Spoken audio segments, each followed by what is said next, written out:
Halo semua, salam sejahtera Malaysia. Selamat datang ke channel Fels Lifestyle. Untuk Anda bapak semua, baru-baru ini Perdana Menteri dengan sebuah lagi pendedahan. Ini adalah berkaitan dengan dana RM38 juta untuk membaiki Seri Perdana. Dan kenyataan yang dibuat oleh Perdana Menteri ini adalah berkaitan dengan kepimpinan Perdana Menteri yang lama, yaitu Tan Sri Muhyiddin Yassin. Saudara-saudara, dalam pendedahan Datuk Seri Anwar Ibrahim ini jelas menampakkan bahwa kepentingan apa yang diutamakan Datuk Tan Sri Muhyiddin Yassin sebagai Perdana Menteri seolah-olah tidak benar. Dalam pendedahan RM38 juta baiki Seri Perdana yang memang dah cantik, kata Anwar Ibrahim. Satu artikel daripada Astro Awani, Datuk Seri Anwar Ibrahim mendakwa Tan Sri Muhyiddin Yassin ketika menjadi Perdana Menteri telah memberikan keutamaan kepada perkara yang salah. Perdana Menteri berkata antara tindakan yang diambil oleh Muhyiddin adalah membaiki kompleks Seri Perdana di Putrajaya, walaupun kediaman rasmi Perdana Menteri itu didakwa masih dalam keadaan cantik. Nah, saudara-saudara, persoalan yang timbul dari ramai orang setelah mengetahui perkara ini, adakah RM38 juta itu habis untuk semuanya habis untuk membaiki Seri Perdana ataupun kediaman rasmi Perdana Menteri, ataupun RM38 juta itu ada beberapa peratus mungkin yang digunakan untuk bukan sepenuhnya untuk membaiki Seri Perdana. Nah, itu menjadi persoalan.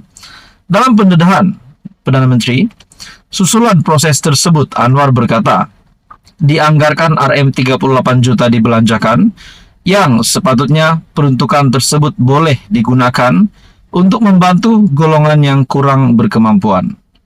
Seri Perdana memang macam istana. Tahu tak berapa dia kos perbaiki? RM38 juta. Sekarang diam. Di mana ustaz-ustaz pas? Coba beritahu saya, antara orang tak cukup makan, orang tak ada kerja, orang kurang upaya, orang miskin, kamu pilih RM38 juta untuk buat rumah. Apa jenis manusia? Bercakap bukan main, katanya ketika berucap semasa program ceramah arus merah kuning di Subang Bestari pada Sabtu malam. Jelas pengerusi PH. Beliau bersedia membawa anak-anak muda untuk melihat sendiri keadaan kompleks Seri Perdana itu jika ada yang masih tak faham. Kamu anak muda, kerja pun tidak. Orang bagi RM RM1, kerja kamu maki orang. Buat apa? Kerja pun tak ada. RM38 juta baiki rumah Perdana Menteri yang memang dah cantik. Tukar kapet RM80.000. Tukar lukisan cantik-cantik. Tukar lagi syarikat. Tahulah anak pinak pun nak campur. Tukar lagi lampu, dah cantik. Tukar lagi. Tukar dah berapa? RM38 juta tambah Anwar. Pada 30 September 2021, Muhyiddin dalam satu kenyataan menjelaskan bahwa RM38,5 juta yang diluluskan di bawah pentadbirannya untuk kerja-kerja ke atas Seri Perdana adalah bagi membaik pulih kerosakan fizikal bangunan itu, bukannya sekadar pengubahsuaian. Jadi saudara-saudara, apakah pendedahan Datuk Seri Anwar Ibrahim ini pasti mengejutkan ramai. Sementara itu, Perdana Menteri pada ketika itu, Datuk Seri Ismail Sabri Yaakob pada 28 September 2021 berkata, pengubahsuaian Seri Perdana dibuat selepas mengambil kira faktor keselamatan selain memastikan image negara dalam menyambut tetamu utama negara. Saudara-saudara, apa komen Anda? Teruskan bersama di dalam channel ini. Untuk info yang seterusnya, mohon bantu channel ini dengan menekan butang like, share, dan subscribe. Halo semua, salam sejahtera Malaysia. Selamat datang ke channel Fels Lifestyle. Saudara-saudara, satu lagi isu berkaitan dengan rasuah yang berlaku di Malaysia. Banyak saja pendedahan SPRM yang mengejutkan ramai. Setelah Datuk Seri Anwar Ibrahim menjadi Perdana Menteri, ada saja pendedahan demi pendedahan daripada SPRM. Ada saja sindiket ataupun gejala rasuah yang ditumpaskan.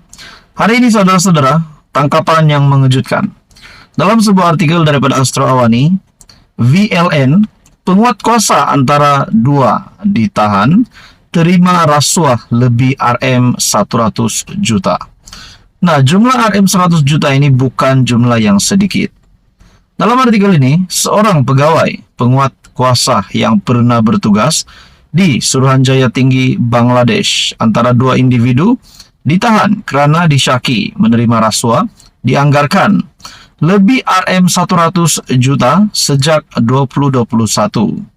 Sumber berkata, pegawai penguat kuasa itu dipercayai menerima rasuah bagi meluluskan permohonan visa oleh warga Bangladesh memasuki Malaysia yang kononnya untuk tujuan melancong.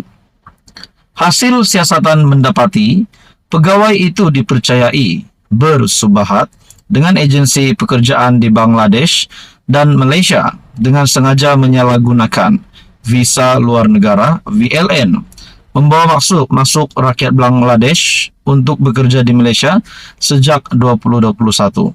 Nah, saudara-saudara, bagi saya ini pasti satu tangkapan yang mengejutkan ramai, terutamanya kepimpinan politik di Malaysia dan juga rakyat Malaysia.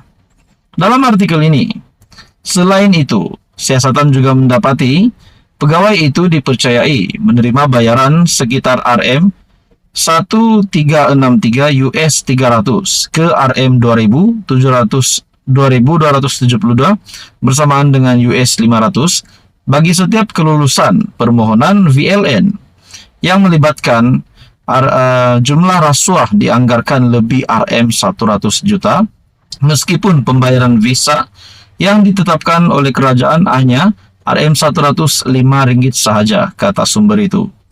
Susulan itu, SPRM, Suruhanjaya Pencegahan Rasuah Malaysia, menahan seorang lagi individu dipercayai pengarah urusan syarikat pembekal tenaga kerja yang disyaki bersekongkol dengan pegawai penguat kuasa terbabit. Sumber berkata, kedua-dua lelaki berusia lingkungan 30-an itu dipercayai ditahan kira-kira 6.30 petang semalam ketika diminta hadir di Ibu Pejabat SPRM di Putrajaya. Pegawai penguat kuasa yang ditahan itu merupakan pegawai agensi penguat kuasa ketiga yang ditahan untuk membantu siasatan OPTAKA yang dilancarkan April lepas oleh bahagian pencegahan pengubahan wang haram SPRM dengan kerjasama Jabatan Imigresen.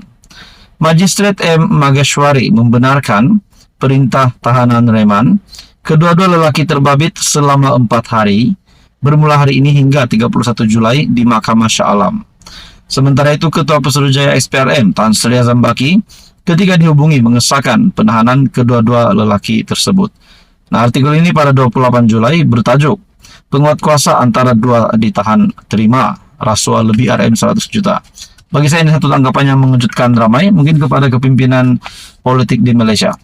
Apa komentar Anda, saudara-saudara? Teruskan bersama di dalam channel ini untuk info yang seterusnya. Mohon bantu channel ini dengan menekan butang like, share, dan subscribe.